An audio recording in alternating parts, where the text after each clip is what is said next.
speaking at PAC in Maryland last February. By T.J. Kirkpatrick/Redux.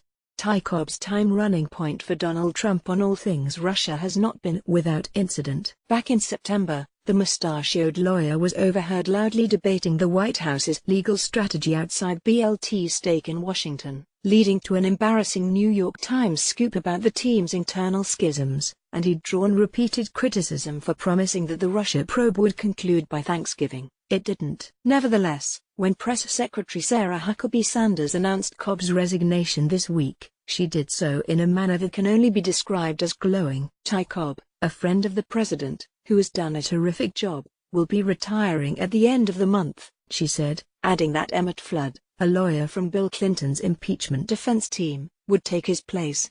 Though the White House claimed that Cobb had been discussing his retirement for several weeks, and that the move to hire Flood had been in the works for months, the news proved irresistible to Steve Bannon, who leapt at the chance to claw his way back into Trump's good graces. Cobb was a mistake, totally incompetent and in over his head. He was obsessed with this radical fantasy of waiving executive privilege, Bannon told the Washington Post's Robert Costa.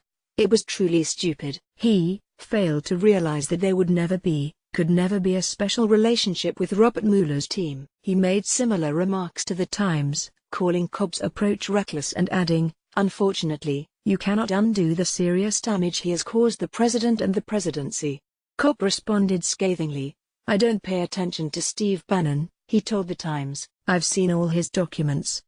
His retort effectively extinguished the skirmish, but Bannon's no-holds-barred strategy, blaming the failings of Trump's legal team on its individual members, is likely to become more commonplace as Mueller turns up the heat.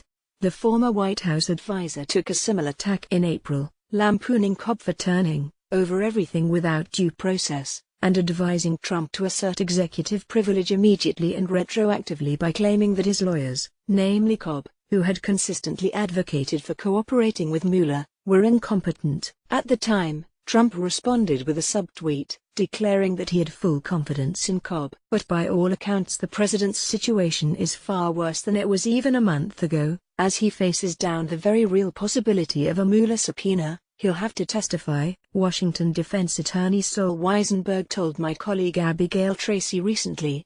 There's no question about that, and falls back on old friends to keep his legal team staffed, old friends who then go on national television to undermine his defense in 3 separate cases. As the pressure mounts, so too does the likelihood that Trump will turn, Bannon style, on his own troops, in desperate search of a fall guy. When the president kicks off the blame game, evidence shows, his subordinates are more than happy to follow suit, and the last thing Trump's rickety legal team needs as Mueller circles overhead is an internal civil war.